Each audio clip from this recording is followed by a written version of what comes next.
ഇത് സൺഡേ വൈകുന്നേരം അമ്പലത്തിൽ പോയൊരു വീഡിയോ ആണേ. ബീച്ചിൽ പോകാനായിട്ടാണ് ഇരുന്നത്. പക്ഷെ അമ്പലത്തിൽ വരുന്നൊരു സമാധാനമൊന്നും നമുക്ക് ബീച്ചിൽ പോയാൽ കിട്ടത്തില്ലല്ലോ. അതുകൊണ്ട് തന്നെ ഞാനിന്ന് അമ്പലത്തിലോട്ട് ഇങ്ങ് പോന്നു. മോൻ വന്നിട്ടില്ല കേട്ടോ. കുഞ്ഞുമായിട്ടാണ് ഞാൻ പോകുന്നത്. മോൻ സിനിമ കണ്ടുകൊണ്ടിരിക്കുക. എന്താണെന്നറിയില്ല, അമ്പലത്തിലോട്ട് വരുമ്പോൾ ഒരു വല്ലാത്തൊരു സമാധാനമാണ്, എവിടെ നിന്നില്ലാത്തൊരു പീസ്ഫുൾ. അത് നിങ്ങൾക്ക് തോന്നാറുണ്ടോ? എനിക്കങ്ങനെയാട്ടോ. എല്ലാ സങ്കടങ്ങളും നമുക്ക് ചിലപ്പോൾ ഭർത്താക്കന്മാരോടോ അല്ലെങ്കിൽ സുഹൃത്തുക്കളോടോ ബന്ധുക്കളോടോ പറയാൻ പറ്റിയെന്ന് വരില്ല. പക്ഷെ ഭഗവാനോടാകുമ്പോൾ നമുക്കെല്ലാം പറയാമല്ലോ.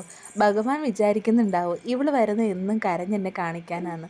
പക്ഷേ ആ കരഞ്ഞ് കഴിയുമ്പോൾ എന്തോ എന്തോ ഒരു പ്രതീക്ഷ, എല്ലാം കലങ്ങി തെളിയും, ശരിയാവും എന്നുള്ളൊരു പ്രതീക്ഷ എനിക്ക് കിട്ടും കേട്ടോ. ശിവൻ്റെ അമ്പലത്തിലാട്ടോ പോയത്. 3 വട്ടം വലം വെച്ചായിരുന്നേ. അതൊന്നും വീഡിയോയിൽ ഉൾപ്പെടുത്തിയിട്ടില്ല. അങ്ങനെ എൻ്റെ സങ്കടങ്ങളൊക്കെ പറഞ്ഞ് ഇറങ്ങിയിട്ടോ. എൻ്റെ ഹസ്ബൻഡ് എന്നോട് ചോദിക്കാറുണ്ട്, നീ എന്തിനാ അമ്പലത്തിൽ വരുമ്പോൾ ഇങ്ങനെ കരയുന്നതെന്ന്.